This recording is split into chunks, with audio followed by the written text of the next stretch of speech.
मित्रों, अब वो ऐतिहासिक घड़ी आ गई है जो प्रस्ताव माननीय राजनाथ सिंह जी ने हम सबके सामने रखा, जिसे सभी दलों ने, घटक ने समर्थन अनुमोदन किया, वह सदन के सामने रखा जाता है। आप सबसे निवेदन है कि करतल ध्वनि के साथ मैं एनडीए के वरिष्ठ नेताओं से कहूंगा कि वो सामने मंच पे बाहर आकर के माननीय मोदी जी का स्वागत करें। सब लोग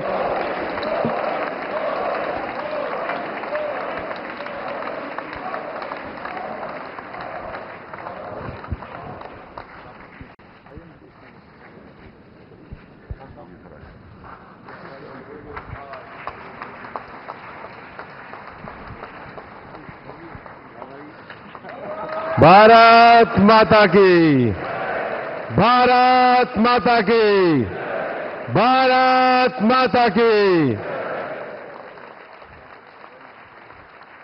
वंदे वंदे वंदे।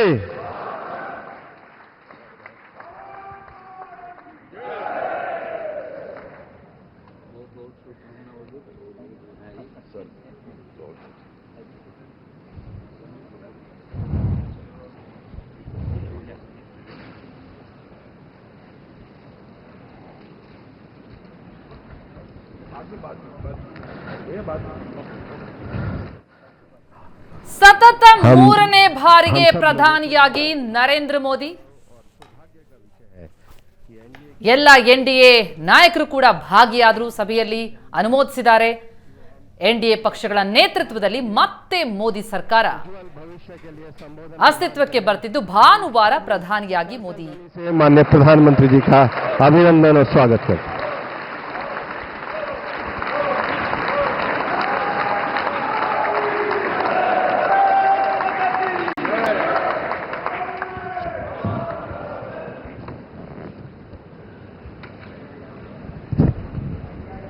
भारत माता की, भारत माता की।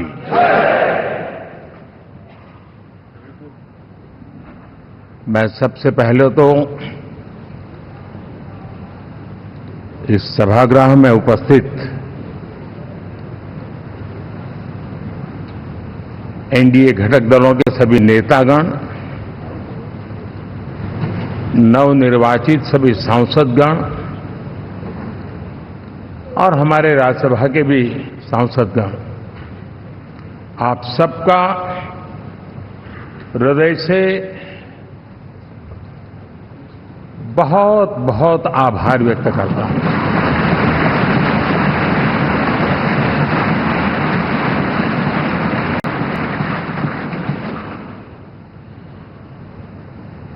मेरे लिए खुशी की बात है कि इतने बड़े समूह को आज मुझे यहां स्वागत करने का अवसर मिला है।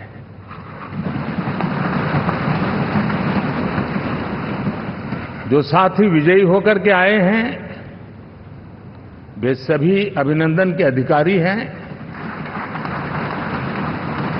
लेकिन जिन लाखों कार्यकर्ताओं ने दिन रात परिश्रम किया है, न उन्होंने दिन देखा न रात देखी, और इतनी भयंकर गर्मी में हर दल के कार्यकर्ता ने जो पुरुषार्थ किया है, परिश्रम किया है, मैं आज संविधान सदन के इस सेंट्रल हॉल से सर झुका करके उनको प्रणाम करता हूं।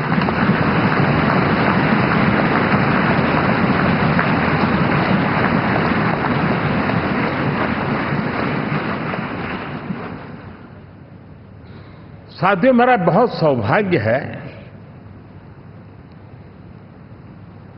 कि एनडीए के नेता के रूप में आप सब साथियों ने सर्वसम्मति से चुन करके मुझे एक नया दायित्व दिया है,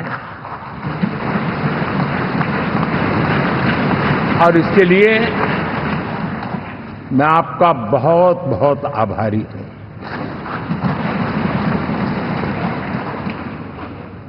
व्यक्तिगत जीवन में एक मैं जवाबदारी का एहसास करता हूं। जब 2019 में इस सदन में मैं बोल रहा था, आप सबने मुझे नेता के रूप में चुना था, और तब मैंने एक बात पर बल दिया था, विश्वास। आज जब आप मुझे फिर से एक बार ये दायित्व देते हैं, इसका मतलब है कि हम दोनों के बीच, हम आपस में विश्वास का सेतु इतना मजबूत है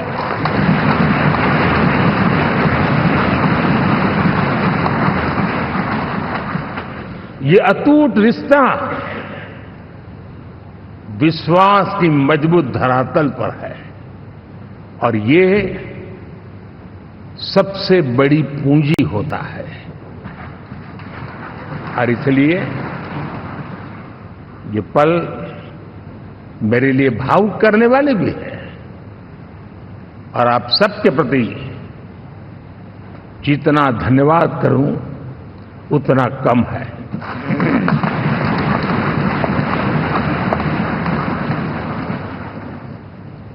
साथियों,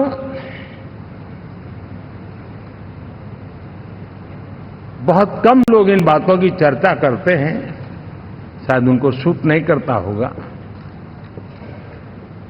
लेकिन हिंदुस्तान के इतने महान लोकतंत्र की ताकत देखिए कि एनडीए आज देश में 22 राज्यों में लोगों ने उनको सरकार बनाकर के सेवा करने का मौका दिया।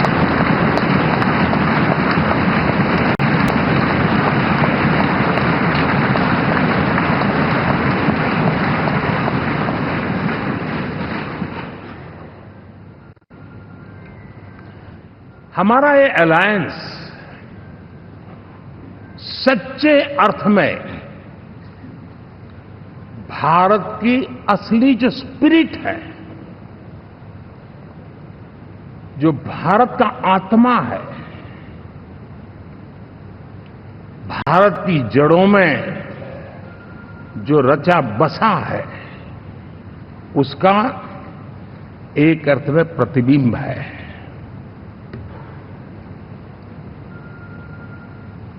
और मैं इसलिए कह रहा हूं कि थोड़ी नजर करें, हमारे देश में 10 ऐसे राज्य जहां हमारे आदिवासी बंधुओं की संख्या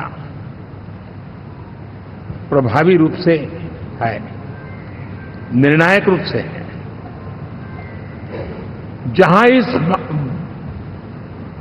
आबादी आदिवासियों की ज्यादा है। ऐसे 10 राज्यों में से 7 राज्यों में एनडीए सेवा कर रहा है।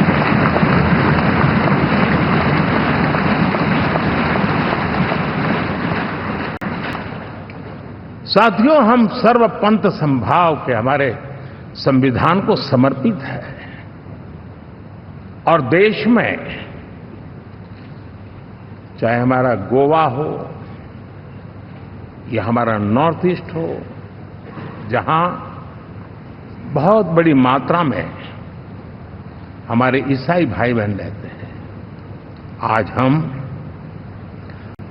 उन राज्यों में भी एनडीए के रूप में सेवा का अवसर हमें मिला।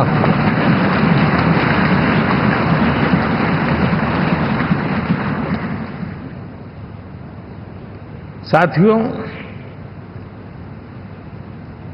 प्री पोल अलायंस हिंदुस्तान के राजनीतिक इतिहास में और हिंदुस्तान की राजनीति में गठबंधन के इतिहास में प्री पोल अलायंस इतना सफल कभी भी नहीं हुआ है जितना कि एनडीए हुआ।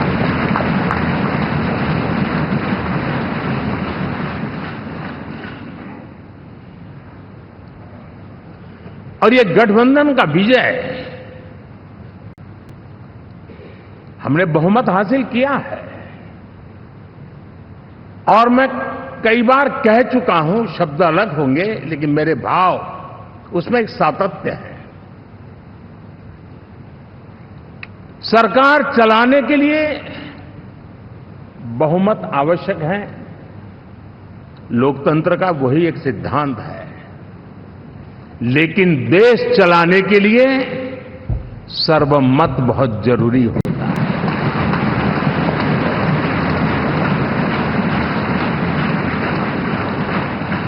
और मैं आज देशवासियों को यहां से विश्वास दिलाना चाहता हूं कि आपने जिस प्रकार से हमें बहुमत देकर के सरकार चलाने का सौभाग्य दिया है, ये हम सबका दायित्व है कि हम सर्वमत का निरंतर प्रयास करेंगे और देश को आगे ले जाने के लिए हम कोई कोर कसर नहीं छोड़ेंगे।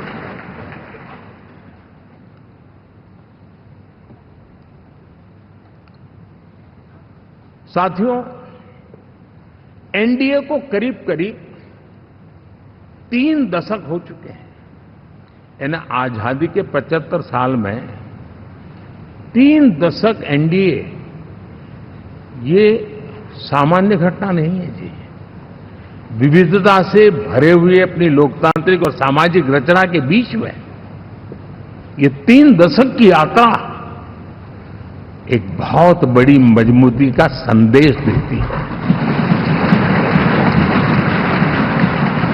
और मैं आज बड़े गर्व के साथ कहता हूं कि किसी एक समय वो था कि संगठन के कार्यकर्ता के रूप में इस अलायंस का हिस्सा था, व्यवस्थाओं से जुड़ा रहता था, और आज सदन में बैठ करके आपके साथ काम करते करते मेरा भी नाता इससे 30 साल का रहा है।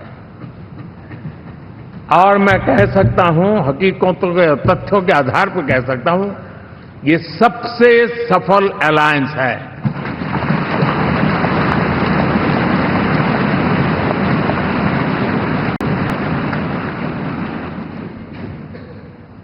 हम गर्व से कह सकते हैं कि 5 साल का टर्म होता है। इस अलायंस ने 30 साल में से 5-5 साल के 3 टर्म सफलतापूर्वक पार किए हैं और अलायंस 4थे टर्म में एंटर कर रहा है।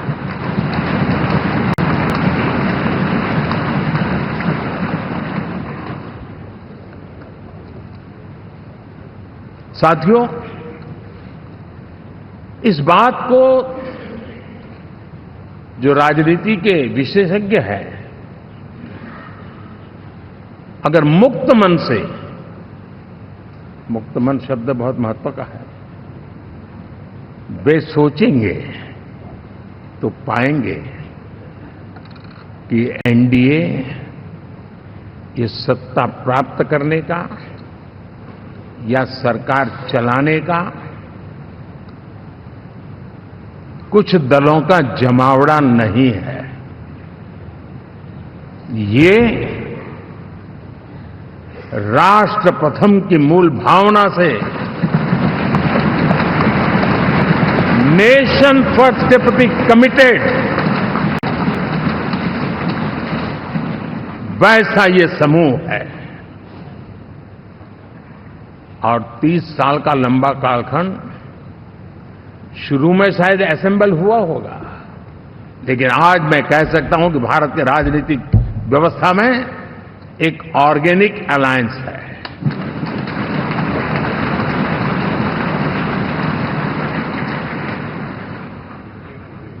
और ये मूल्य श्रद्धेय अटल बिहारी वाजपेयी, श्री प्रकाश सिंह जी बादल, श्री बाला साहब ठाकरे, श्री जॉर्ज फर्नांडिस, श्री शरद यादव, अनगिनत नाम मैं कह सकता हूं। इन लोगों ने जिस बीज को बोया था, वो आज भारत की जनता ने विश्वास का सिंचन कर करके उस बीज को वटवृक्ष बना दिया है।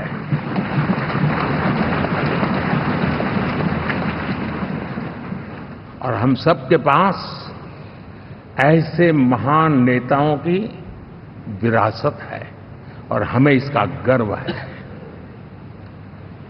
बीते 10 वर्षों में हमने एनडीए की उसी विरासत, उसी मूल्यों को लेकर के निरंतर आगे बढ़ने का और देश को आगे बढ़ाने का प्रयास किया है। जैसे मैंने कहा, मुक्त मन से राजनीति के विश्लेषक अगर विश्लेषण करेंगे तो देखेंगे कि एनडीए का जो लोग दिखते हैं ना, उसमें एक कॉमन चीज नजर आती है और वो है गुड गवर्नेंस। इन सब ने अपने अपने समय में, अपने अपने कार्यकाल में जब जब जहां सेवा करने का मौका मिला है, गुड गवर्नेंस इस देश को दिया है। और इस प्रकार से एनडीए एक प्रकार से, एनडीए कहते ही गुड गवर्नेंस ये अपने आप पर्यायवाची बन जाता है। साथियों, हम लोगों के सभी के कार्यकाल में, चाहे मैं गुजरात में रहा हूं या बाबू हमारे आंध्र में रहे हो या नीतीश जी ने बिहार के लिए भरपूर सेवा की हो, हम सबके अंदर केंद्र बिंदु में गरीब का कल्याण केंद्रस्थ रहा है।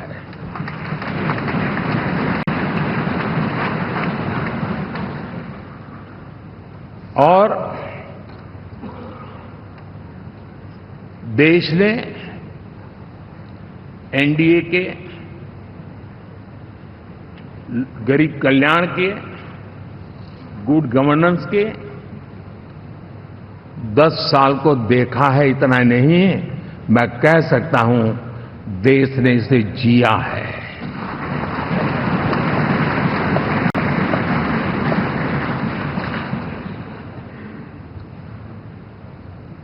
जनता जनार्दन ने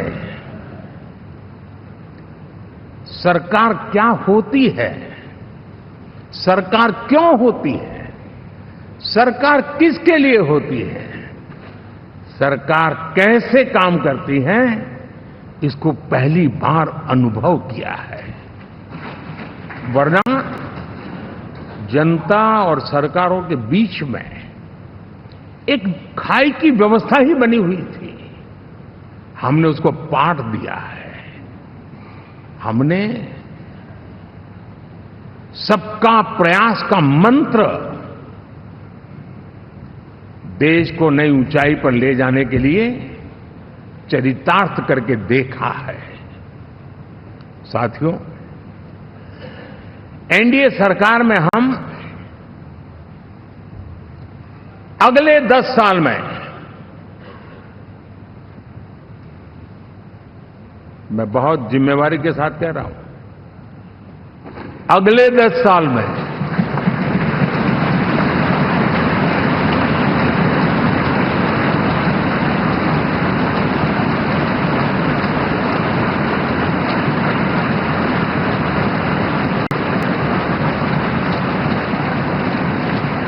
गुड गवर्नेंस,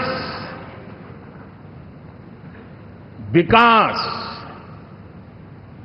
नागरिकों के जीवन में क्वालिटी ऑफ लाइफ, और मेरा व्यक्तिगत रूप से एक बहुत बड़ा ड्रीम है, मैं लोकतंत्र की समृद्धि को जब सोचता हूं तो मैं चाहता हूं कि सामान्य मानवीय के जीवन में से, और खास करके मध्यम वर्ग, उच्च मध्यम वर्ग, उनके जीवन में से सरकार की दखल जितनी कम हो उतनी लोकतंत्र की मजबूती है।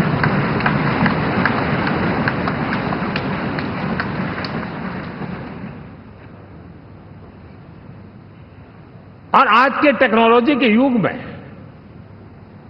बहुत आसानी से हम वरना एक दिन में 10 काम हो तो 10 अलग अलग वो सारी चीजें मांगेंगे। हम बदलाव चाहते हैं। गुड गवर्नेंस का ये भी एक महत्वपूर्ण पहलू है। देखिए, हम विकास का नया अध्याय लिखेंगे, गुड गवर्नेंस का नया अध्याय लिखेंगे, जनता जनार्दन की भागीदारी का नया अध्याय लिखेंगे और सब मिलकर के विकसित भारत के सपने को साकार करके रहेंगे।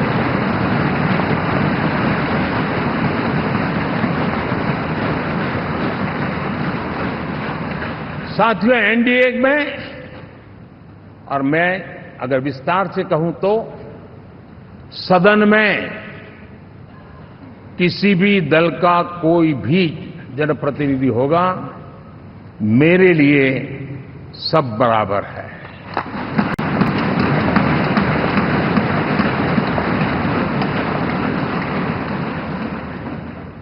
जब मैं सबका प्रयास की बात करता हूं तो मैं सदन में भी, चाहे वो लोकसभा हो या राज्यसभा हो, हमारे लिए सब बराबर है।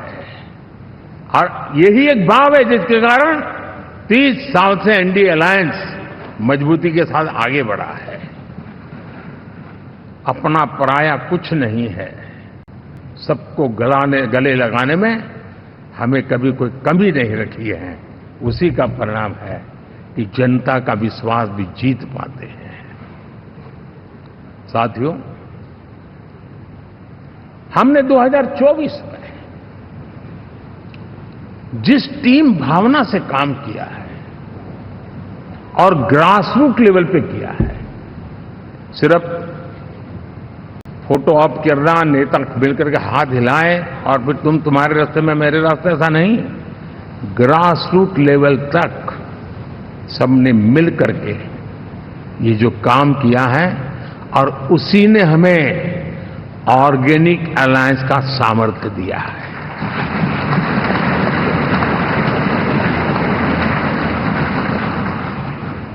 एक दूसरे का सहयोग किया है। हर किसी ने यही सोचा, जहां कम वहां हम। अगर कोई कमी है तो मैं आऊंगा, मैं मेहनत करूंगा, लेकिन तुम्हें कमी नहीं रहने दूंगा। जहां कम वहां हम, ये हर कार्यकर्ता ने जी करके दिखाया है और तभी तो जीत आती है। साथियों, कभी कभी मैं कह सकता हूं कि हमारा 10 साल का अनुभव है। भारत के हर क्षेत्र का और भारत के हर नागरिक का जो एस्पिरेशंस हैं, रीजनल एस्पिरेशंस हैं, वे और नेशनल एस्पिरेशंस, इसका एक अटूट नाता होना चाहिए। इसके बीच में हवा तक गुजर न सके, इतना जुड़ाव होना चाहिए, तब देश आगे बढ़ता है।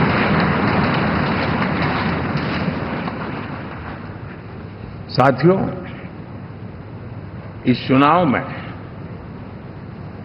मैं कुछ उल्लेख जरूर करना चाहूंगा जो मेरी नजरिए से मैंने देखा है। दक्षिण भारत में एनडीए ने एक नई राजनीति की नींव मजबूत की है।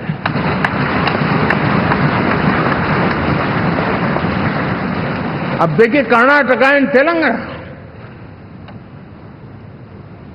अभी तो इनकी सरकारें बनी थी, लेकिन पल भर में ही लोगों का विश्वास टूट गया। भ्रम से लोग बाहर आ गए और एनडीए को गले लगा दिया। कर्नाटक और तेलंगाना में दोनों जगह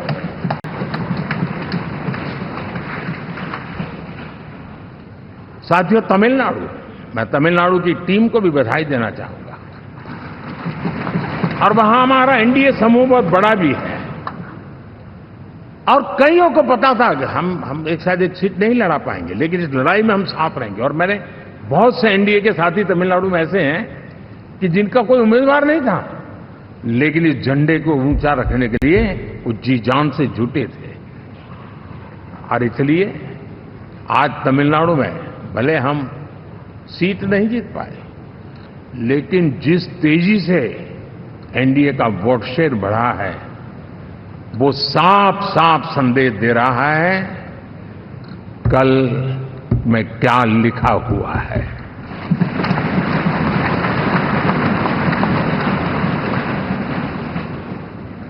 साथियों, पुडुचेरी हो, केरला हमारे सैकड़ों कार्यकर्ताओं के बलिदान हुए हैं।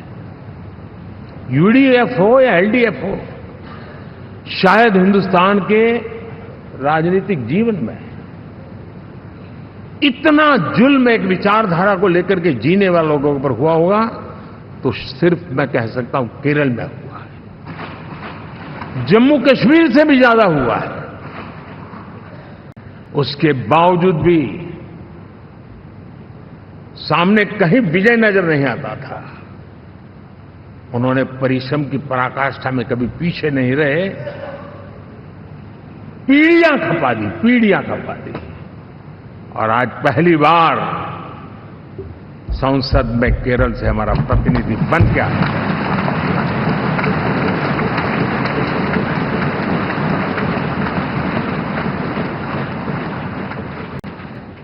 साथियों, अरुणाचल में हमने लगातार हमारी सरकार बनती रही है और भारी समर्थन से बनती है। सिक्किम में भी हमारे एनडीए की सरकार करीब करीब क्लीन स्वीप के साथ, अरुणाचल क्लीन स्वीप। आंध्र, मैं अबू बाबू को पूछ रहा था, बोले हिस्टोरिकली ये सबसे हाईएस्ट विक्ट्री है।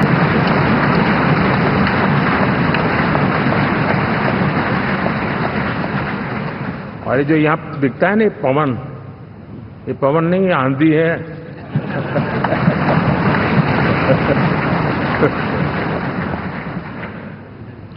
आंध्र ने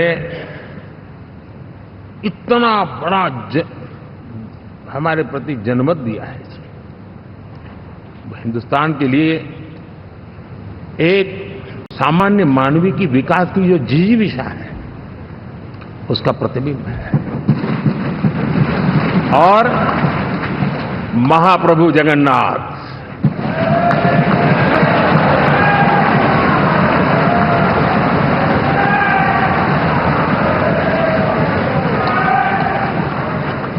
और मैंने अनुभव किया हमेशा। मैं हमेशा मानता हूं ईश्वर के अनेक रूप होते हैं, लेकिन जब मैं भगवान महाप्रभु जगन्नाथ जी को याद करता हूं तो मैं हमेशा मानता हूं ये गरीबों के देवता है।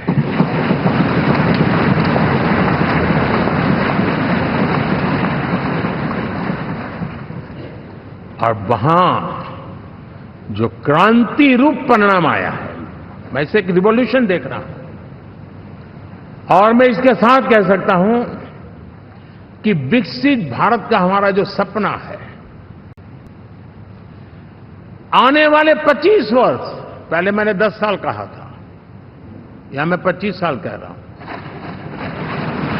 आने वाले 25 साल महाप्रभु जगन्नाथ जी की कृपा से उड़ीसा देश की विकास यात्रा के ग्रोथ इंजन में की एक होगा।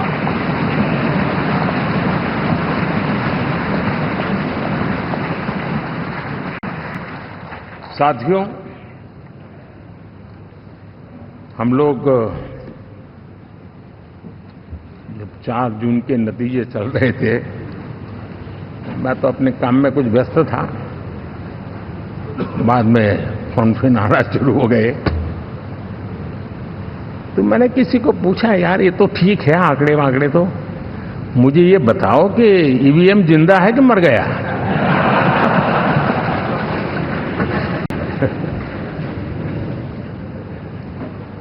क्योंकि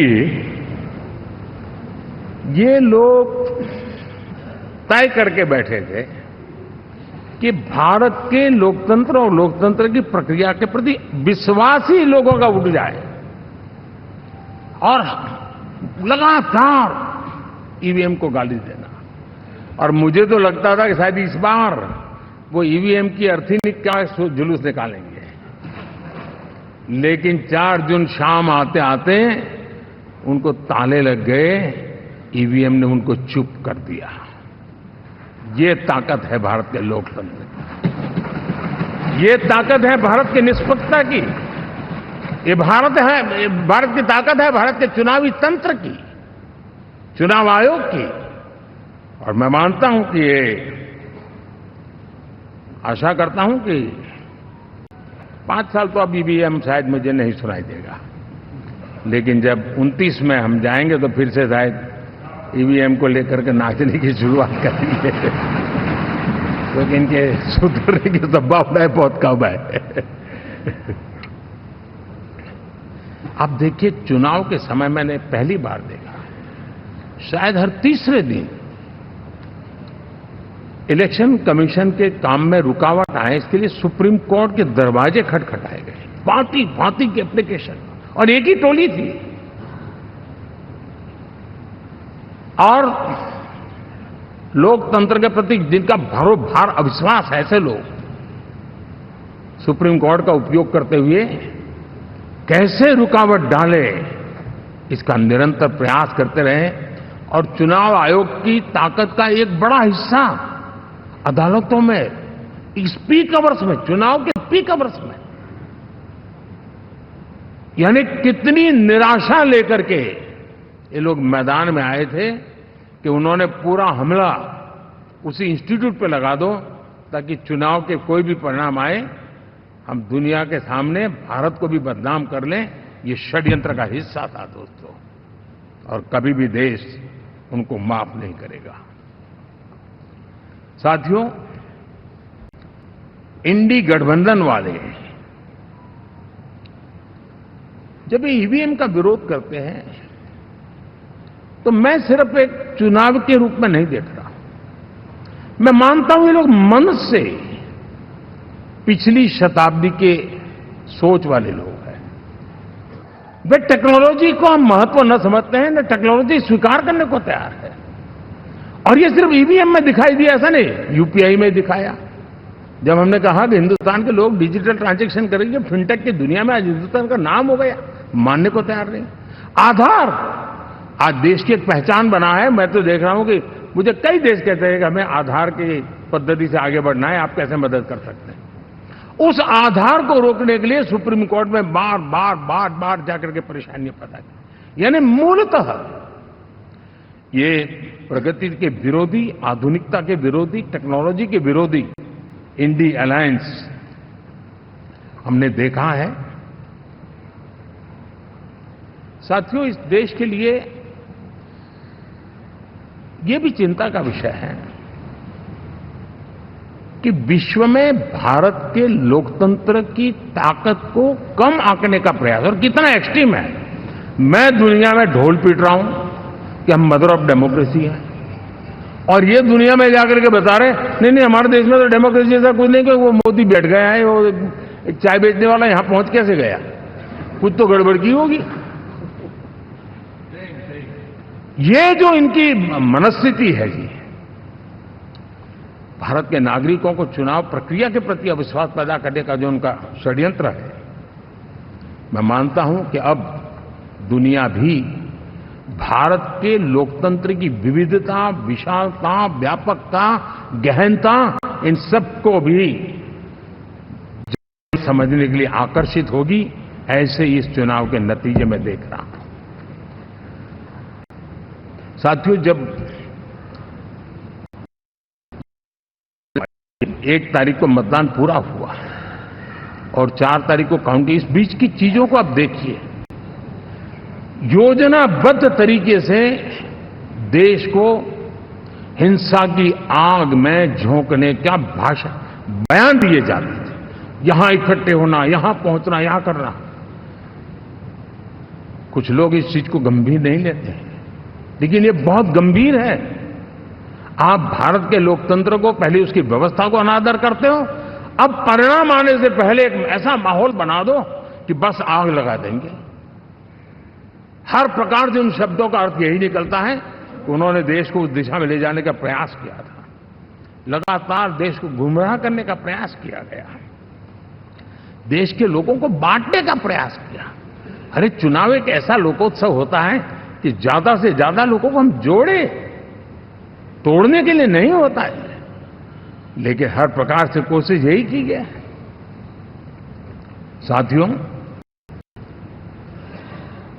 मैं मानता हूं कि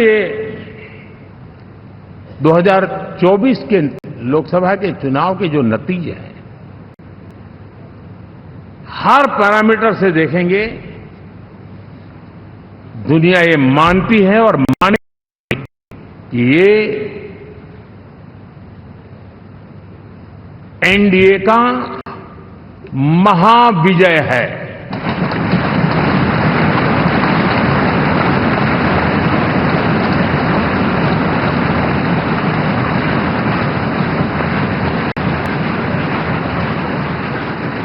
और आपने देखा 2 दिन कैसा चला, जैसे हम तो हार चुके हैं, गए, सब चारों तरफ यही दिखता था,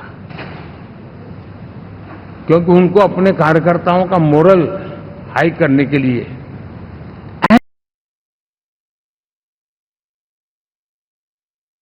और ऐसे काल्पनिक परेड ये करने पड़ रहे हैं।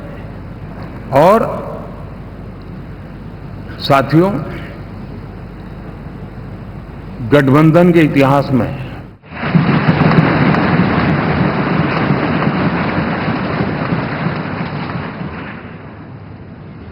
लेकिन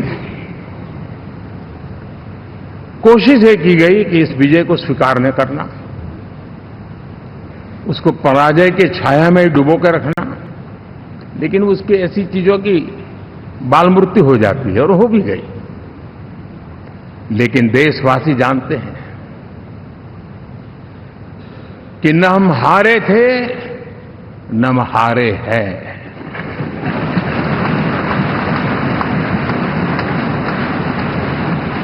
लेकिन 4 तारीख के बाद हमारा जो व्यवहार रहा है, वो हमारी वो पहचान बताता है कि हम विजय को पचाना जानते हैं।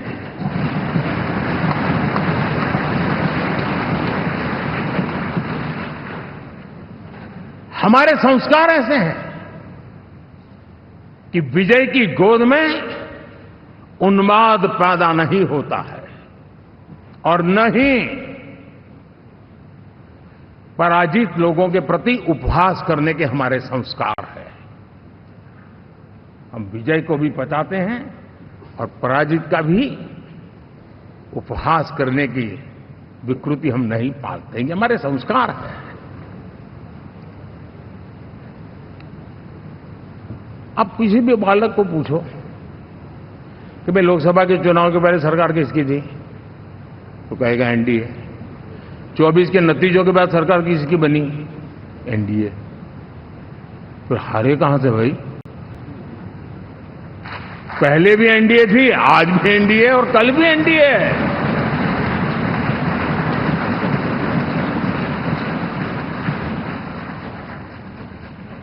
आप सोचिए, 10 साल बाद भी कांग्रेस 100 के आंकड़े को नहीं छू पाई।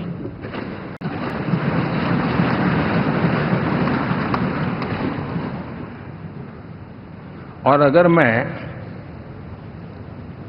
14, 19 और 24 3 चुनावों को जोड़ करके कहूं, कांग्रेस के 3 चुनाव जोड़ूं, तो इन 3 चुनावों में जितनी सीटें मिली है उससे ज्यादा हमें इस चुनाव में मिली है।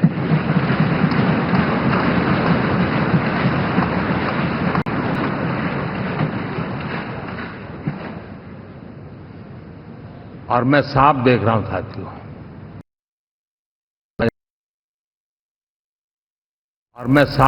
साथियों, एनडीए वालों को अंदाज नहीं है। वे धीरे धीरे पहले तो डूब रहे थे, अब तेज गति से ये गर्त में जाने वाले हैं।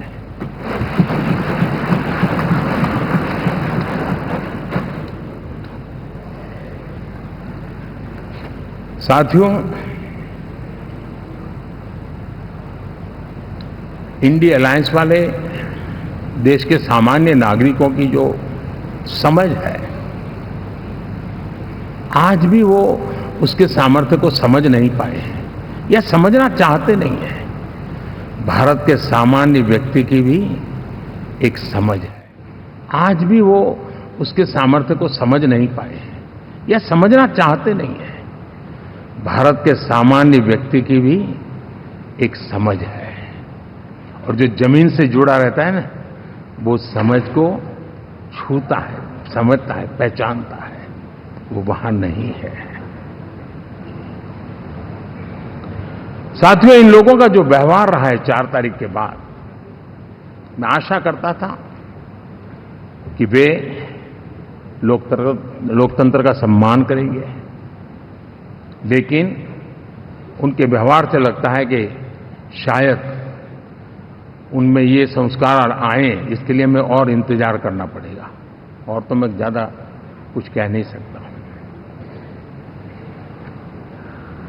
और ये वो लोग हैं जो खुद की पार्टी के पीएम का अपमान करते हैं, उसके निर्णयों को फाड़ देते थे। खुद की पार्टी को विदेशी मेहमान आ जाए तो उसके लिए चेयर नहीं होती थी। ये सारे दृश्य आपने देखे हैं, ठीक। और मैं समझता हूं कि इन सारी स्थितियों में से हम लोकतंत्र की मजबूती और जनता जनार्दन के प्रति आस्था, इसको हम, साथियों, लोकतंत्र हमें सबका सम्मान करना सिखाती है। विपक्ष में भी जो सांसद जीत करके आए हैं, मैं उनको भी बधाई देता हूं।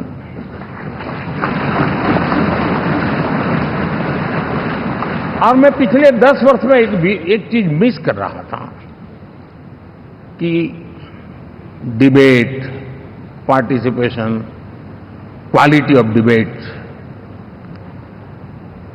मैं मिस कर रहा हूं। लेकिन मैं आशा करता हूं कि अब इस नया जो सदन बना है,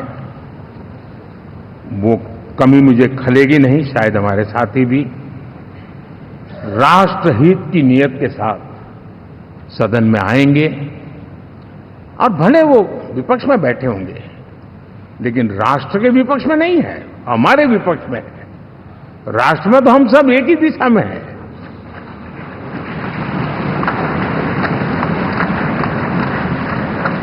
राष्ट्र में हमारा कोई पक्ष विपक्ष नहीं है, राष्ट्र में तो हम 140 करोड़ है। और मैं आशा करता हूं कि वो राष्ट्रहित की भावना को लेकर के सदन में आएंगे और सदन को समृद्धि देने में वे कुछ न कुछ योगदान करेंगे। साथियों, 24 का जनादेश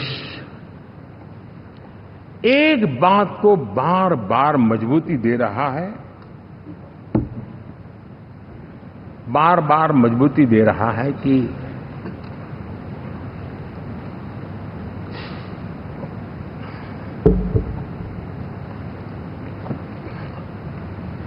देश को आज के वातावरण में सिर्फ और सिर्फ एनडीए पर ही भरोसा है।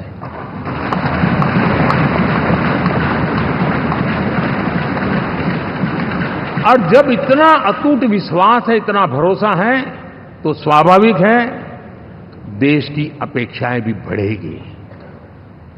और मैं इसे अच्छा मानता हूं और हम सबका कर्तव्य भी मानता हूं। और इन अपेक्षाओं को पूर्ण करने के लिए, और मैंने पहले भी कहा था कि जो 10 वर्ष हमने काम किया है वो तो ट्रेलर है।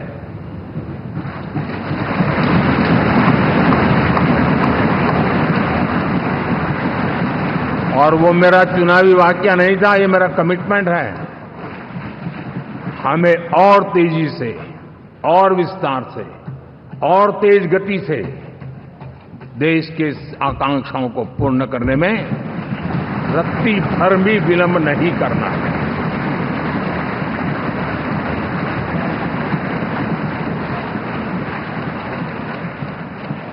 जनता जनार्दन चाहती है हम पहले से ज्यादा डिलीवर करें। जनता चाहती है कि हम खुद ही हमारे पुराने रिकॉर्ड तोड़े।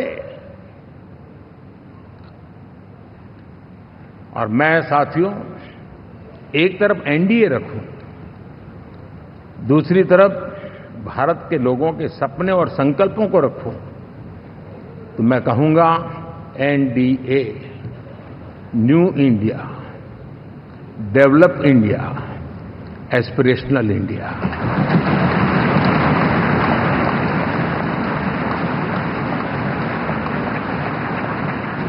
और इसी सपने और संकल्पों को पूरा करना, ये हम सबका संकल्प भी है, कमिटमेंट भी है, और हमारे पास रोड मैप भी है।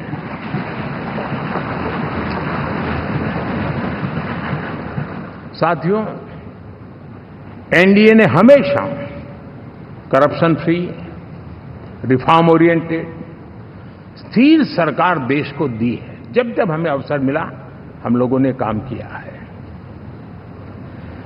उसके सामने कांग्रेस नेतृत्व वाली यूपीए,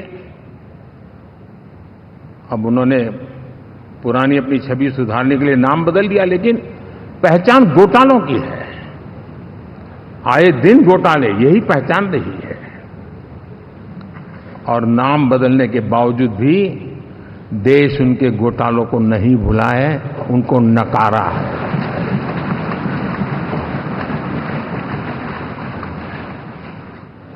और मैं कह सकता हूं साथियों, इंडी अलायंस वालों ने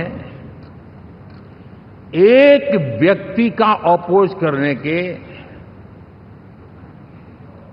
वन पॉइंट एजेंडा के कारण देश की जनता ने उनको ही ऑपोजिशन में बिठा दिया है।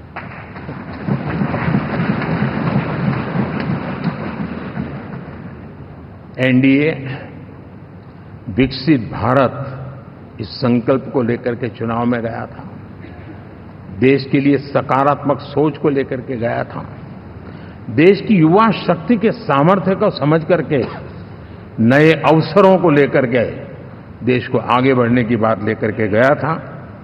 जबकि हमारे सामने जो लोग थे वो भ्रम फैलाना, झूठ फैलाना, यही गुमराह करने वाले काम यही करते रहे थे। अब एनडीए और उनका देखें, इवन नामांकन में जाएंगे तो भी आपको देखेगा उनका चुनाव प्रचार, उनका नामांकन, हम लोगों का एक एक दृश्य देख लीजिए और उनका एक एक दृश्य देखिए, कितना बड़ा अंतर है। हर चीज में उनका कैरेक्टर दिखाई देता है। और क्या रहा, फोटो ऑप के लिए तो उन्होंने अलायंस घोषित कर दिया, लेकिन कितने ही राज्यों में वो आपस में लड़ते रहे हैं, चुनावी जंग में एक दूसरे की पीठ में छुरा भोंकते रहे हैं। कभी उन्होंने कहा कि ये तो हमारा वैचारिक अलायंस है, वो विचार लेवल पर ठीक है, बाकी नीचे तो हमारा अपना हम तैयार करेंगे। और अब फिर उन्होंने कहा कि भाई हम तो सीट के आधार पर अलायंस करेंगे, टोटल न भी करें, ये भी खेल खेला।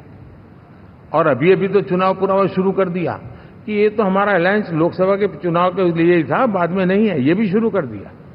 यानी मैंने बहुत पहले कहा था कि आप देख लेना 4 जून के बाद बिखराव शुरू हो जाएगा, और वो शुरू हो चुका है। इसका मतलब ये हुआ कि वो सिर्फ और सिर्फ सत्ता सुख के लिए एक दूसरे का साथ देने की कोशिश करते थे, लेकिन उनमें उनका अगर स्वार्थ निश्चित होता तो साथ देना, वरना नहीं देना, ये कैरेक्टर था। साथियों, ये लोग कितने ही बड़े झूठे बोलते रहे हैं। और आप देखिए, चुनाव के समय उन्होंने देश के सामान्य नागरिक को गुमराह करने के लिए जो पर्चियां बांटी कि ये देंगे और वो देंगे और टिकना देंगे, फलाना देंगे, 2 दिन से मैं देख रहा हूं कि कांग्रेस के दफ्तरों पर लोग कतार लगा के खड़े हैं कि पर्ची है, 1 लाख रुपया कहां है, लाओ भाई, मांग रहे हैं लोग।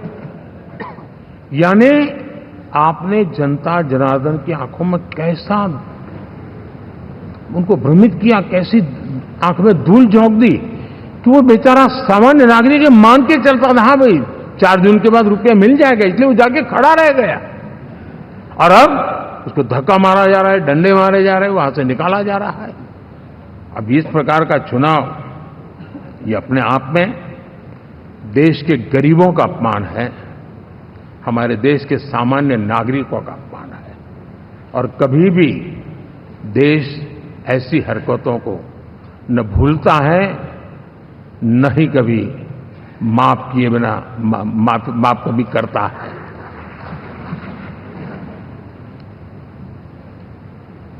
साथियों, हमारे लिए संतोष की बात है कि हम एक कमिटमेंट से काम कर रहे हैं। अपोज करने के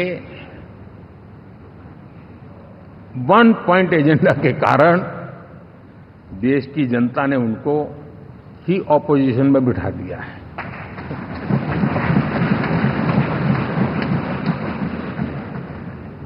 एनडीए विकसित भारत इस संकल्प को लेकर के चुनाव में गया था, देश के लिए सकारात्मक सोच को लेकर के गया था, देश की युवा शक्ति के सामर्थ्य को समझ करके नए अवसरों को लेकर के देश को आगे बढ़ने की बात लेकर के गया था।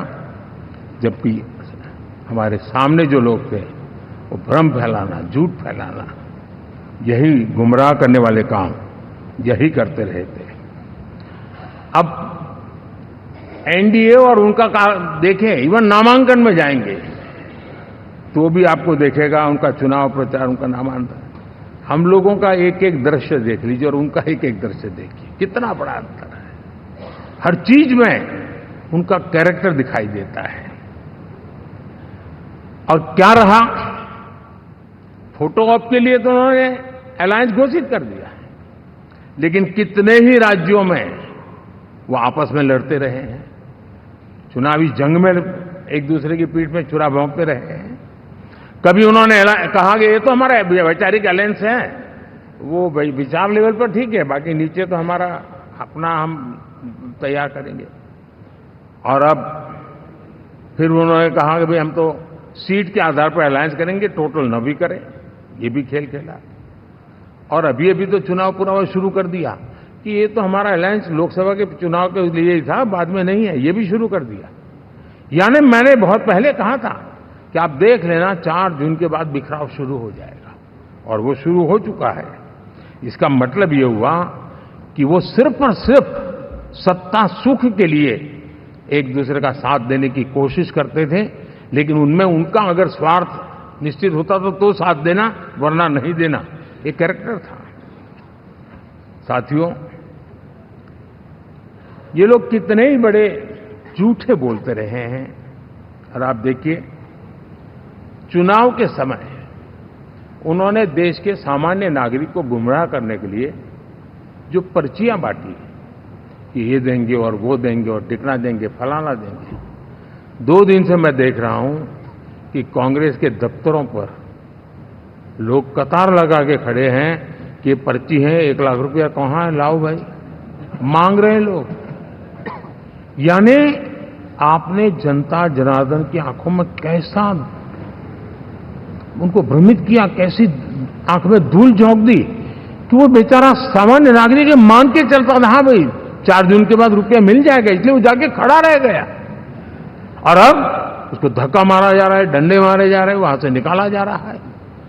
अब इस प्रकार का चुनाव ये अपने आप में देश के गरीबों का अपमान है, हमारे देश के सामान्य नागरिकों का अपमान है। और कभी भी देश ऐसी हरकतों को न भूलता है, न ही कभी माफ किए बिना माफ कभी करता है।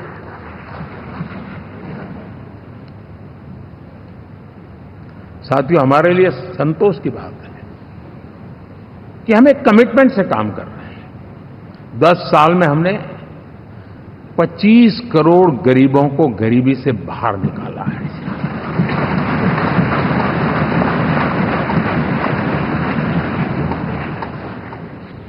गरीब कल्याण का एक सुरक्षित मजबूत कवच दिया है हमने उसको, और उसके अंदर भी एक नए एस्पिरेशंस पैदा हुए हैं कि हां, अब मुझे गरीब नहीं रहना है, और उसके लिए मुझसे जो हो सके मैं हर अवसर का फायदा उठाऊंगा। 3 करोड़ गरीबों को घर, ये ऐसे कहने का आंकड़ा नहीं है जी, कितनी मेहनत पड़ती है मुझे मालूम है। लेकिन हम सफलतापूर्वक इसको कर पाए हैं। 4 करोड़ लोगों को दे चुके हैं, 3 करोड़ का हम संकल्प लेकर के आज से आगे बढ़ेंगे। यानी ये भी हिम्मत है कि 4 करोड़ देने के बाद जिन परिवारों का विस्तार हुआ है, जरूरत पड़ी है और राज्यों की भी उसमें इच्छा है, 3 करोड़ नए घर बनाने का संकल्प। 70 वर्ष की आयु से ऊपर के व्यक्तियों को, नागरिकों को 5 लाख रुपए तक इलाज के लिए मुफ्त इलाज की व्यवस्था। मुद्रा योजना के तहत हमारे नौजवानों को कारोबार के लिए 20 लाख तक की उनकी बैंक से उनको लोन मिले, इसकी व्यवस्था। ये मैं समझता हूं कि वायदा हमारे तीसरे कार्यकाल की गारंटियां, सब मैं अभी बताता नहीं हूं, लेकिन इन गारंटियों के प्रति हम कमिटेड हैं और उसे पूर्ण करने के लिए हम कोई कमी नहीं रखेंगे। साथियों, गरीब का सशक्तिकरण और मिडिल क्लास को सुविधा, ये हमारी प्राथमिकता है, क्योंकि मध्यम वर्ग अब इस देश का एक बहुत बड़ा चालक बल है। भारत की ग्रोथ स्टोरी में ये ऐसे ऐसे नए फोर्सेस मैं देख रहा हूं जो हमारी बहुत बड़ी शक्ति बनने वाले हैं, और इसलिए हम उस पर भी उतना ही, और मिडिल क्लास की बचत कैसे बढ़े, सेविंग कैसे बने, उसके लिए, उसके क्वालिटी ऑफ लाइफ के लिए हम क्या कर सकते हैं, हमारी योजनाओं का विस्तार कैसे किया जाए, हमारे नीति नियमों में बदलाव कैसे किया जाए, उस पर भी हम आने वाले दिनों में काम चाहते हैं। साथियों, पंचायत से पार्लियामेंट तक हमारी नारी शक्ति की सक्रिय भागीदारी, ये हमारा कमिटमेंट है। और हमने हमारे पिछले कार्यकाल में नारी शक्ति वंदन अधिनियम करके उस बात को हमने आगे बढ़ाया है। और वो दिन दूर नहीं होगा जब हमारे सदन में बहुत बड़ी तादाद में हमारी माताएं बहनें देश का नेतृत्व करती हुई दिखाई देगी।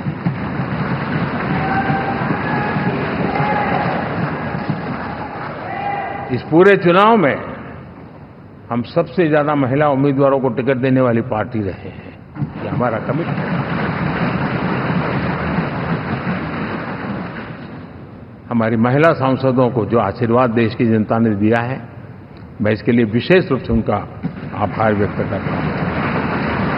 और साथियों, आपने देखा होगा G20 समिट में दुनिया के सामने एक विषय लेकर के हम बड़े आग्रह से गए हैं, और वो है empowerment of women, development of women. इन सारी बातों को तो हम परिचित हैं। हमने एक नया शिफ्ट किया है और हम G20 समिट से भी इसको आगे बढ़ा रहे हैं, विमेन लेड डेवलपमेंट।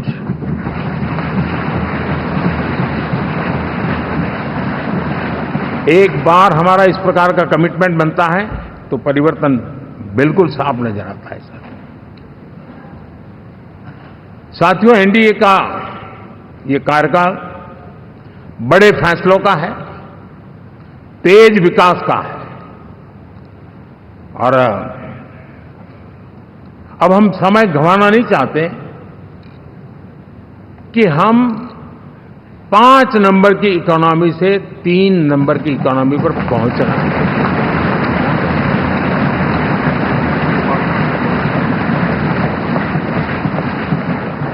और ये खाली 5 और 3 का आंकड़ा नहीं है, उसके कारण जो अर्थव्यवस्था का कद बन जाता है, वो सामान्य मानवीय की आशा आकांक्षाओं को पूरी करने के लिए सरलता बढ़ जाती है।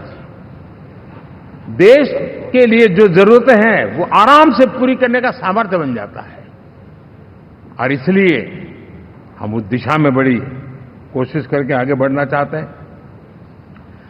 राज्यों का सहयोग भी उसमें उतना ही महत्वपूर्ण है, और भारत के संविधान ने हमें जिस प्रकार का दिशा निर्देश किया है कोऑपरेटिव फेडरलिज्म का, लेकिन मैंने उसमें आग्रह रखा है कॉम्पिटिटिव कोऑपरेटिव फेडरलिज्म।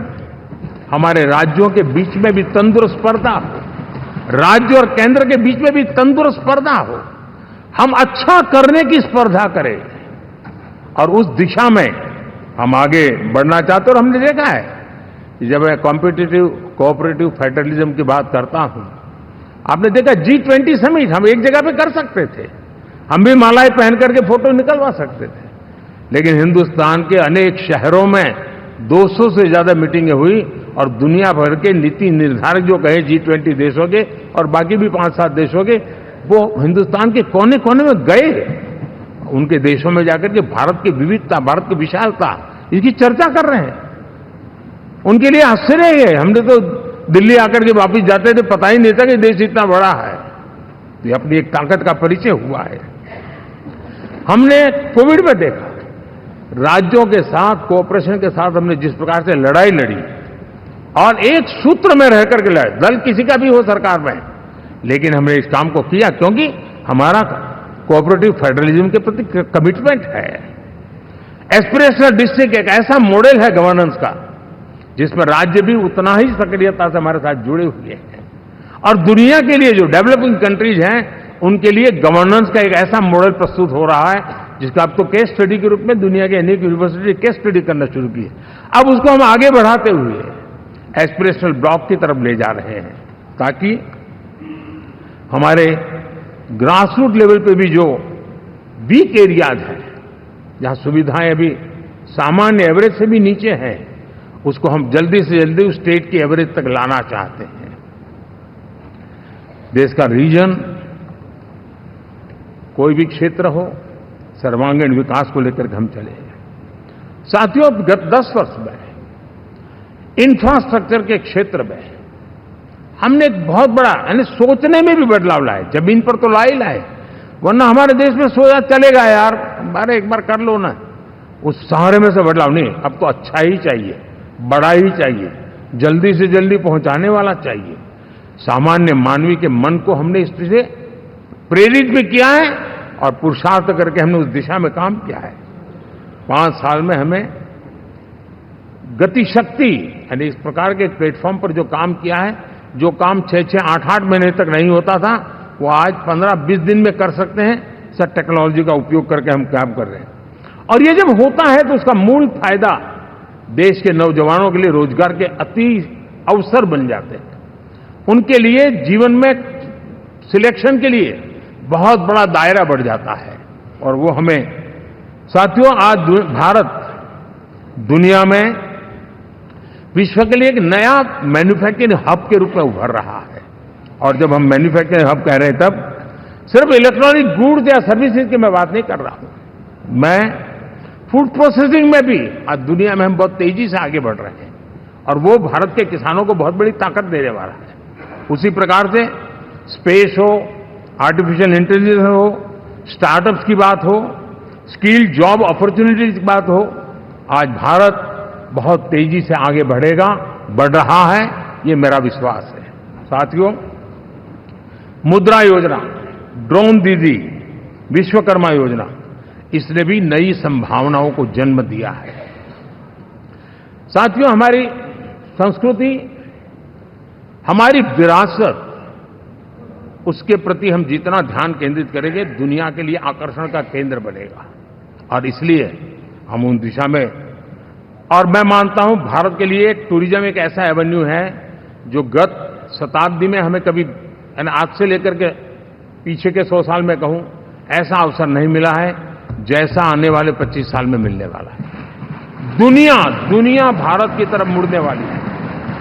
अब हमारा काम है हम इसके लिए आवश्यक व्यवस्थाओं को विकसित करें, हमारी विरासत के प्रति हम हमारा पर्यटन का विकास करते हुए एक विन विन सिचुएशन का हम फायदा उठाएं, और उसमें बहुत अधिक निवेश की संभावनाएं मैं देखता हूं। और ये ऐसा क्षेत्र है जिसमें हर स्तर के लोग कमाते हैं, गरीब से गरीब आदमी भी कमाता है और बड़ी बड़ी होटल वाला भी कमाता है, हर कोई इसमें कमाता है। और हमने टूरिज्म के हम बल देना चाहते हैं, बहुत पोटेंशियल है। आज जो इंफ्रास्ट्रक्चर के क्षेत्र खुले हैं, इसका फायदा इसको मिलता है। एयरवे हो, रेलवे हो, हमारे एक्सप्रेस वे हो, ये हमारा यातायात जितना बेहतर हो, और हमारा डिजिटल कनेक्टिविटी का जो काम है, ये इसके लिए एक बहुत बड़ा पॉजिटिव ग्राउंड तैयार कर रहा है, और जिसका फायदा मिलने वाला है। और जो वोकल फॉर लोकल और रीजनल टूरिज्म, इसको एक बल देने का काम है। साथियों, अब दुनिया एक नए युग में प्रवेश रही है। जिस समय औद्योगिक क्रांति हुई, उस समय हम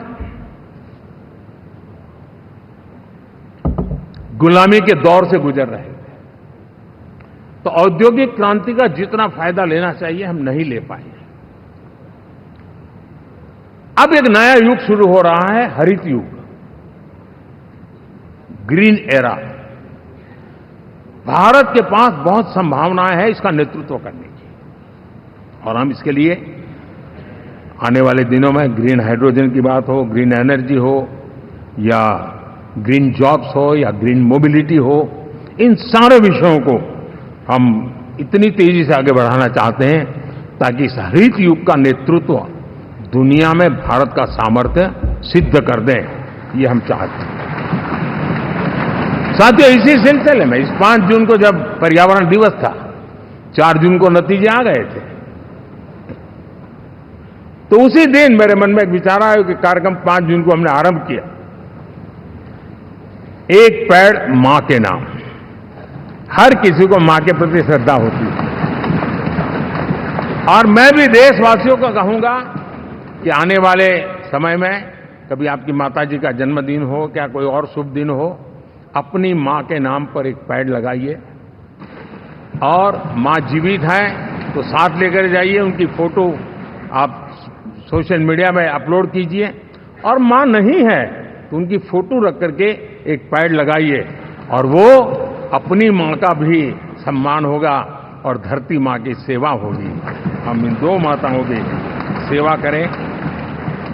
साथियों, एनडीए, अब भारत आइसोलेशन में नहीं जी सकता। वैश्विक परिवेश में भारत की भूमिका दिनों दिन बहुत बढ़ती चली जा रही है। 2014 में जब एनडीए की सरकार बनी, पूरे विश्व में उसी एक पल से ही एक नया जिज्ञासा पैदा हुई, थोड़ी आशा के संकेत उनको नजर आने लगे, और फिर उस बदलाव बहुत बड़ा तेजी से आया।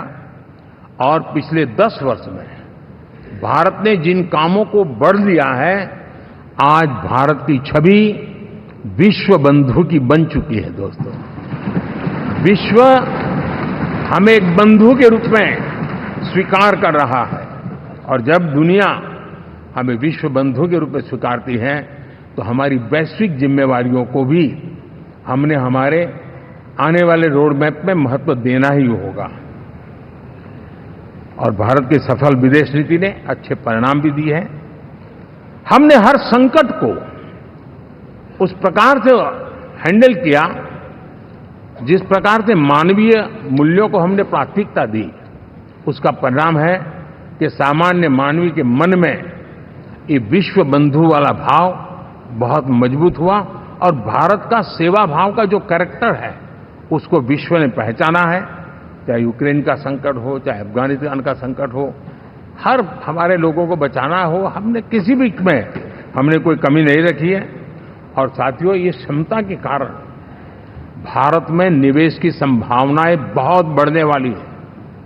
मैं राज्यों से भी कहूंगा कि आप प्रगतिशील नीतियां बनाकर रेडी रहिए। विश्व आज आपके आंगन पे दरवाजे पर दस्तक दे रहा है, और जो राज्य ज्यादा स्पष्ट नीतियों के साथ आएगा, जो राज्य उन कंपनियां विदेश जाने वाले लोगों को ठीक से हैंडल करेगा, उसको बेनिफिट मिलने ही वाला है। और भारत ने जो नीतियां बनाई है, भारत ने जो वातावरण बनाया है, उसका लाभ भारत के हर राज्य को मिलना चाहिए, और उस दिशा में हम तेजी से काम करना चाहते हैं। साथियों, हमने G20 समिट में देखा है, दुनिया का भारत के प्रति नजरिया बदला है। जो लोग इन चीजों को माइन्यूटली देखते होंगे उनको पता होगा कि G20 एक प्रकार से कई संकटों से गुजर रहा था। उतार चढ़ाव आते रहते थे, बिखराव भी नजर आ रहा था, लेकिन भारत में G20 आने के बाद नए प्राण से भर गया है, नया सामर्थ्य आ गया है। और ये भारत की ताकत है कि उसने पूरे विश्व को जोड़ने में G20 के माध्यम से बहुत बड़ा काम किया है और उसके इन दिनों भी जो परिणाम आए इसके बाद मेरा काफी समय विदेश के सरकारों से फोन अभिनंदन स्वीकार करने में गया और शायद मैं 2014 में 19 में भी ऐसा अनुभव नहीं था जितना इस बार फ्लो है। दुनिया के करीब करीब अब नाम ले उसने भारत को शुभेच्छा व्यक्त की है या बात करने की कोशिश की है। यानी ये वैश्विक जो हमारा ताकत है उसका परिचय करवा रहा है और उसके कारण मैं मानता हूं कि विश्व में हमारा सम्मान और साथ साथ भारत में निवेश, ये दोनों संभावनाएं बढ़ रही है। साथियों, हमारे संविधान का 75वां वर्ष है। हम चाहते हैं कि संविधान हमारी संवैधानिक संस्थाओं का संरक्षण भर इसके मात्र के लिए है, ऐसा नहीं कोई अदालत में धाराओं का उपयोग करके काम करने के लिए नहीं है।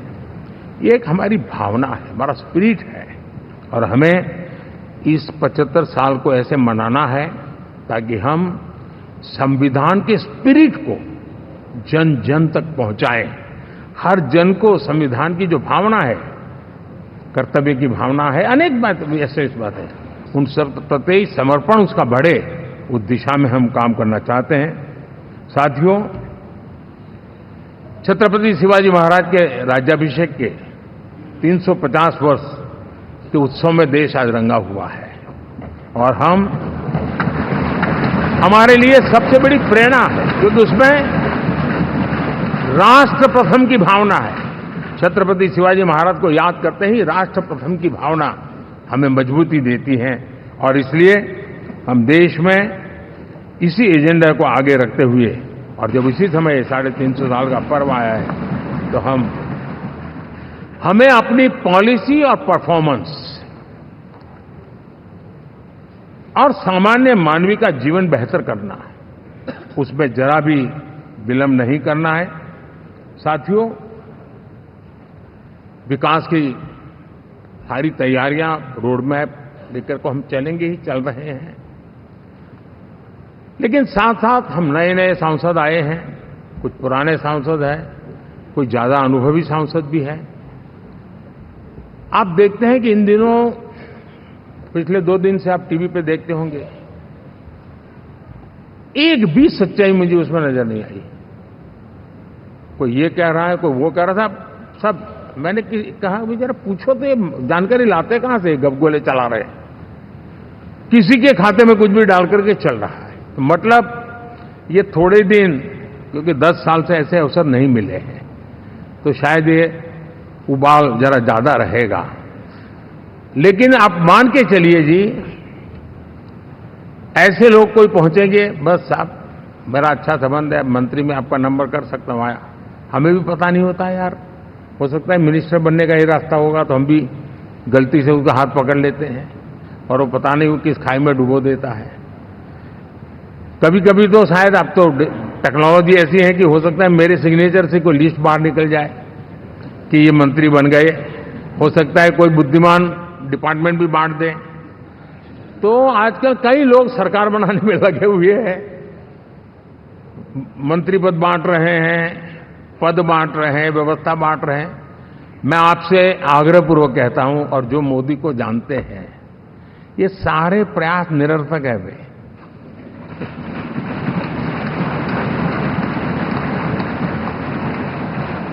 आप भी किसी का फोन आ जाए तो 10 बार वेरीफाई कीजिए कि जिसने फोन किया है वो सचमुच में अथॉरिटी है। अदरवाइज कोई भी कहे भाई आपका नाम हो गया है, सुबह परिवार को बुला लीजिए, शपथ समारोह में आना है, हो गया। तो ऐसी गपबाजी करने वाली एक बहुत बड़ी फौज रहती है। कुछ लोग आदतन करते रहते हैं, कुछ लोगों को मजाक आती है लेकर, और कुछ लोग बदिरादे से करते हैं। मेरा सभी सांसदों से आग्रह है कि हम इन सारे षड्यंत्रों का शिकार न बने। दूसरा, हमारे जो इंडिया अलायंस वालों ने इस चुनाव में फेक न्यूज में एक्सपर्टाइज कर लिया, डबल पीएचडी कर लिया उन्होंने, वो शायद इसका भरपूर उपयोग करेंगे। हम कृपा करके इन चीजों से दूर रहें, अफवाहों से दूर रहें,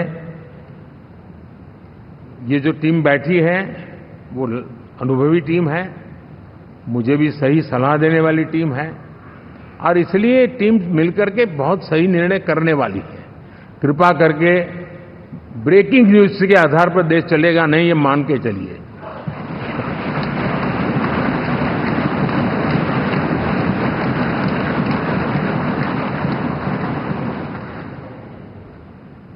साथियों, विकसित भारत का संकल्प लेकर के हम चले हैं। 3 नंबर की इकोनॉमी पहुंच रहा मैं जानता हूं, निश्चित रोड मैप के साथ उसको हम पार करने वाले हैं। और मैंने पहले भी कहा था कि मेरा पल पल देश के नाम है, मेरा पल पल आप लोगों के नाम है। मैं 24/7 अवेलेबल हूं।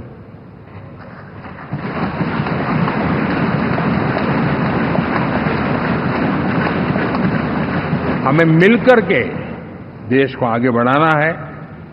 फिर से एक बार आप लोगों ने मुझ पर जो विश्वास जताया है, जो प्यार दिखाया है और जो समर्थन दिया है, वाकई मैं मानता हूं भारत के लोकतंत्र की एक बहुत बड़ी ताकत है।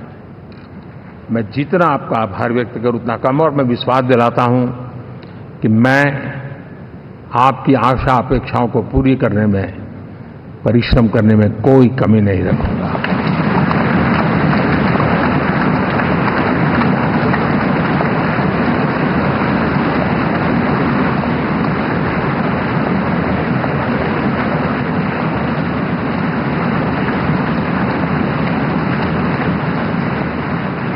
मेरे लिए जन्म सिर्फ और सिर्फ वन लाइफ वन मिशन, और वो है मेरी भारत माता। ये मिशन है 140 करोड़ देशवासियों के सपनों को पूरा करने के लिए खप जाना।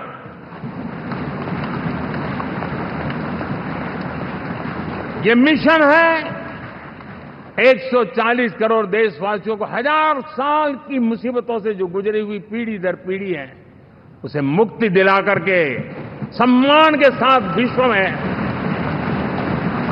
मेरा हर देशवासी दुनिया उसे देखे तो उसका मन कर जाए, काश ये हिंदुस्तान का है, अरे नजर मिल जाए तो अच्छा होगा। ये मैं स्थिति पैदा करना चाहता हूं। उसका मन लालायित होना चाहिए, हिंदुस्तानी है, अरे यार जरा हाथ मिला लूं, कुछ एनर्जी मुझे भी आ जाए।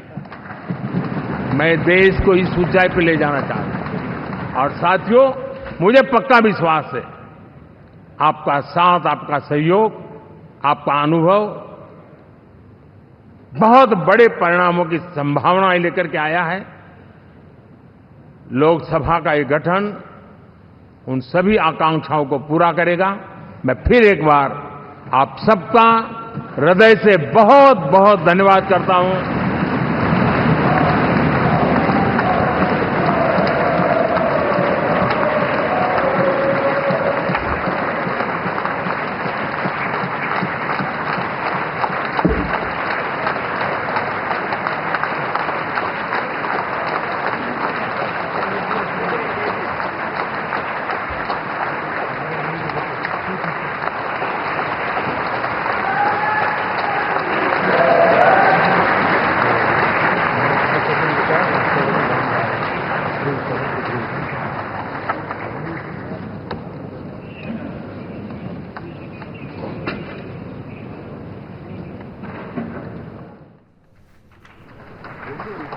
ಹದಿನೆಂಟನೇ ಲೋಕಸಭಾ ನಾಯಕರಾಗಿ ಮೋದಿ ಆಯ್ಕೆಯಾಗಿದ್ದು ಅವರನ್ನ ಸನ್ಮಾನಿಸ್ತಾ ಇದ್ದಾರೆ. जो एनडीए के टीडीपी नायक चंद्रबाबू नायडू स्वागत ಮತ್ತು करना चाहते हैं पवन वो कल्याण आगे आ सकते हैं, और बाकी भी जो फिर पार्टी के वरिष्ठ नेता भी स्वागत करना चाहते हैं वो आगे आ सकते हैं।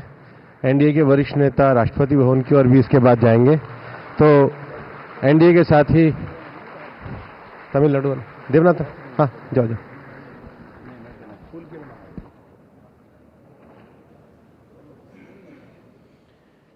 एनडीए के साथ ही ಮೋದಿ ನಾಯಕತ್ವಕ್ಕೆ ಎಲ್ಲ ಎನ್ಡಿಎ ಸದಸ್ಯರು ಕೂಡ ಒಪ್ಪಿಗೆ ಸೂಚಿಸಿದ್ದು ಈಗ ಎಲ್ಲ ಎನ್ಡಿಎ ಸದಸ್ಯರಿಂದ ಮೋದಿಗೆ ಸನ್ಮಾನ ಗೌರವವನ್ನ ಸೂಚಿಸ್ತಾ ಇದ್ದಾರೆ.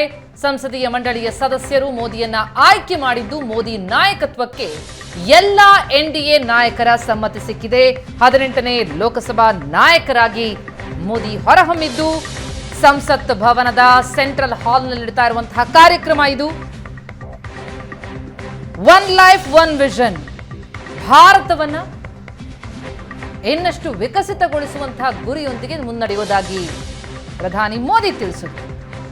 ಅನುಭವಿ ಟೀಮ್ ಇದೆ, ಅವರ ಸಲಹೆಯೊಂದಿಗೆ ಸರಿಯಾದ ಸಲಹೆಯೊಂದಿಗೆ ಮುನ್ನಡೆಯುತ್ತೀನಿ ಎನ್ನುವಂತಹ ವಿಶ್ವಾಸ ವ್ಯಕ್ತಪಡಿಸಿದ್ದಾರೆ. ಜೊತೆಗೆ ಎಲ್ಲರ ವಿಶ್ವಾಸ, ಪ್ರೀತಿ ಮತ್ತು ಸಮರ್ಥನೆಗೆ ಆಭಾರಿ ಎಂದರು ನರೇಂದ್ರ ಮೋದಿ.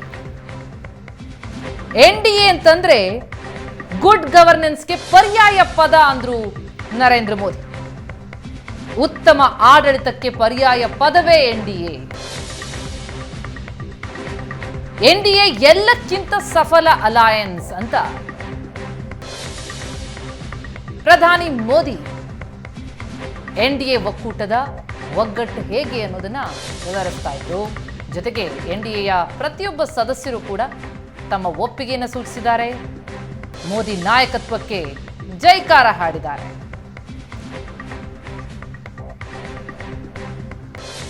ಎನ್ಡಿಎ ಒಕ್ಕೂಟದ ಮಹಾ ವಿಜಯ ಆಗಿದೆ.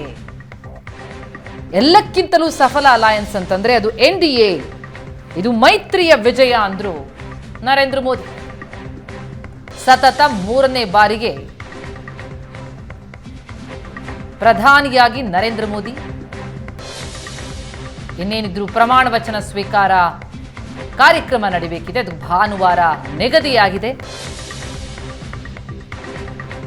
ಮುಂದಿನ 10 ವರ್ಷಗಳಲ್ಲಿ ಉತ್ತಮ ಆಡಳಿತವನ್ನ ಕೊಡುವಂತಹ ಕನಸನ್ನ ಕಂಡಿದ್ದೇವೆ ಅಂದ್ರು ನರೇಂದ್ರ ಮೋದಿ. ಅಂದ್ರೆ ಈ 5 ವರ್ಷಗಳಷ್ಟೇ ಅಲ್ಲ, ಮತ್ತೆ ಎನ್ಡಿಎ ಸರ್ಕಾರವೇ ಬರುತ್ತೆ ಎನ್ನುವಂತ ವಿಶ್ವಾಸವನ್ನ ಈಗಲೇ ವ್ಯಕ್ತಪಡಿಸ್ತಾ ಇದ್ದಾರೆ ನರೇಂದ್ರ ಮೋದಿ.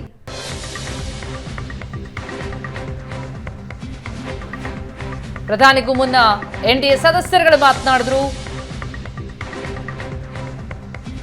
ಎಲ್ಲರೂ ತಮ್ಮ ಸಮ್ಮತಿಯನ್ನು ಸೂಚಿಸಿದ್ರು. ಎನ್ಡಿಎ ಸಂಸದೀಯ ನಾಯಕರಾಗಿ ಮೋದಿ ಆಯ್ಕೆಗೆ ತಮ್ಮ ಸಹಮತಿಯನ್ನು ಸೂಚಿಸಿದ್ದು ಈಗ ಸದಸ್ಯರೆಲ್ಲರೂ ಕೂಡ ಅವರನ್ನ ಅಭಿನಂದಿಸ್ತಾ ಇದ್ದಾರೆ.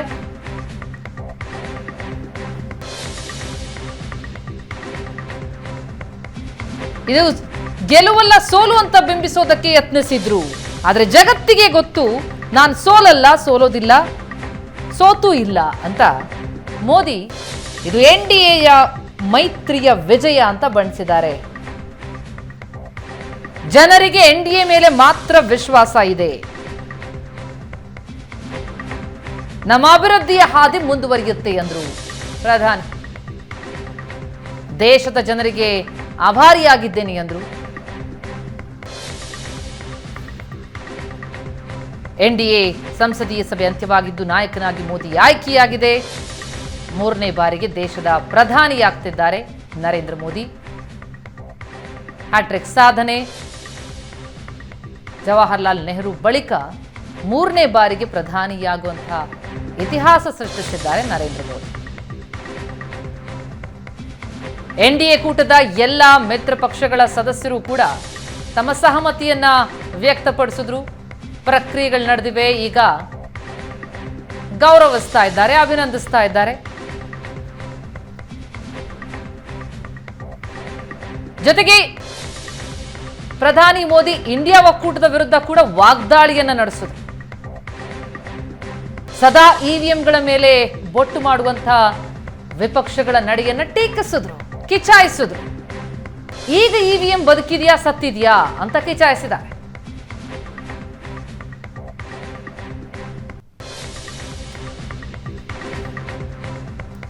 ಇವಿಎಂಗಳನ್ನ ದೂಷಿಸಬೇಕು ಅಂತ ಭಾರಿ ರೆಡಿಯಾಗಿ ಕುಳಿತಿದ್ರು.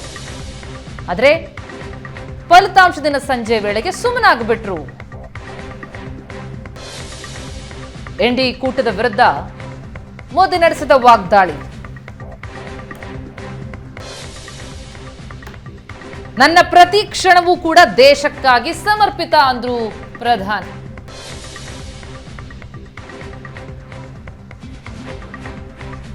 ಮುಂದಿನ 10 ವರ್ಷಗಳ ಕಾಲ ಉತ್ತಮ ಆಡಳಿತವನ್ನ ನೀಡ್ತೀವಿ ಅಂತ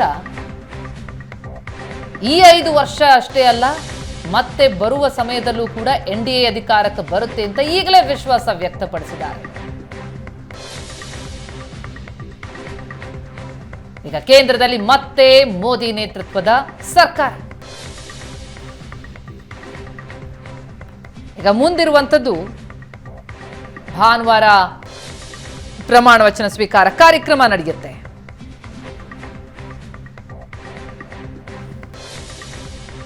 ಷಡ್ಯಂತ್ರಗಳಿಗೆ ಶಿಕಾರಿ ಆಗಬೇಡಿ, ಬಲಿಯಾಗಬೇಡಿ ಅಂತ ಸಂಸದರಿಗೆ ಮೋದಿ ಕಿವಿಮಾತು ಕೂಡ ಹೇಳಿದರು. ಅವರಿಗೆ ಆ ಸ್ಥಾನ ಸಿಗುತ್ತೆ, ಇವರಿಗೆ ಈ ಕ್ಯಾಬಿನೆಟ್ ಮಿನಿಸ್ಟ್ರಿ ಸಿಗುತ್ತೆ ಅಂತ ಯಾರ್ಯಾರೋ ತಮಗೆ ಕರೆ ಮಾಡಬಹುದು, ಕೊಡಿಸ್ತೀನಿ ಅನ್ನುವಂಥ ಲಾಬಿಗಳು ನಡೆಸಬಹುದು, ಅದು ಯಾವುದಕ್ಕೂ ಕಿವಿ ಕೊಡಬೇಡಿ ಅಂತ ಸಂಸದರಿಗೂ ಕಿವಿ ಮಾತು ಹೇಳಿದ್ರು ನರೇಂದ್ರ ಮೋದಿ.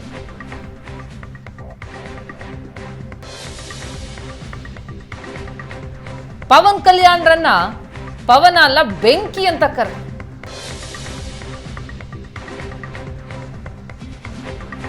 NDA ಮಿತ್ರಕೂಟದ ನಾಯಕರುಗಳು ಕೂಡ ಮೋದಿಯನ್ನ ಹಾಡಿ ಹೊಗಳಿದ್ದಾರೆ.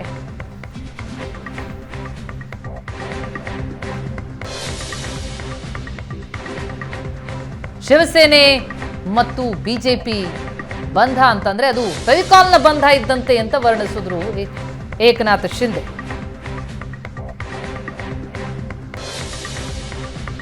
ಉತ್ತಮ ಆಡಳಿತಕ್ಕೆ ಪರ್ಯಾಯ ಪದವೇ NDA. ಮುಂದಿನ 10 ವರ್ಷಗಳಲ್ಲಿ ಬಹಳ ಉತ್ತಮ ಆಡಳಿತವನ್ನು ನೀಡ್ತಾ ಹೋಗ್ತೀವಿ ಎನ್ನುವಂತಹ ಭರವಸೆಯನ್ನ ಮೋದಿ ಸಂದರ್ಭದಲ್ಲಿ ನೀಡಿದರು. ಸನ್ಮಾನಿಸ್ತಾ ಇದ್ದಾರೆ, ಅವರಿಗೆ ಹೂಗುಚ್ಛ ಕೊಟ್ಟು ಅಭಿನಂದಿಸ್ತಾ ಇದ್ದಾರೆ NDA ಸದಸ್ಯರುಗಳು, ಎಲ್ಲ ಸಂಸದರು ಕೂಡ.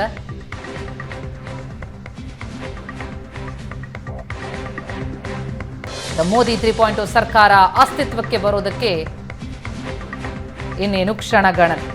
ಈಗ ಸಂಸತ್ ಭವನದ ಸೆಂಟ್ರಲ್ ಹಾಲ್ನಲ್ಲಿ ನಡೆದಂತಹ ಸಂಸದೀಯ ಸಭೆಯಲ್ಲಿ NDA ಸಂಸದೀಯ ನಾಯಕರಾಗಿ ಮೋದಿ ಆಯ್ಕೆಯಾಗಿದ್ದಾರೆ ಸರ್ವಾನುಮತದಿಂದ. ಮೋದಿ ನಾಯಕತ್ವಕ್ಕೆ ಎಲ್ಲಾ NDA ಸದಸ್ಯರು ಕೂಡ ತಮ್ಮ ಒಪ್ಪಿಗೆಯನ್ನ ಸೂಚಿಸುವ ಮೂಲಕ 3ನೇ ಬಾರಿಗೆ ದೇಶದ ಪ್ರಧಾನಿಯಾಗ್ತಿದ್ದಾರೆ ನರೇಂದ್ರ ಮೋದಿ. ಸುದೀರ್ಘ ಭಾಷಣ ಮಾಡಿದ್ರು ಮೋದಿ.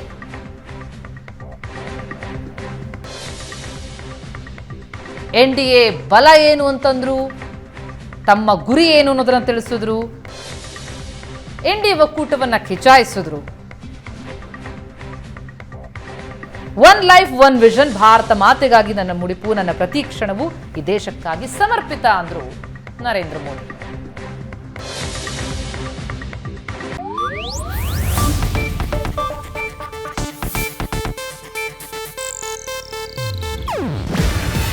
ಇದು ಏಷ್ಯಾನೆಟ್ ನ್ಯೂಸ್ ನೆಟ್ವರ್ಕ್ ಪ್ರಸ್ತುತಿ. ನೀವು ನೋಡ್ತಿದ್ದೀರಾ ಏಷ್ಯಾನೆಟ್ ಸುವರ್ಣ ನ್ಯೂಸ್.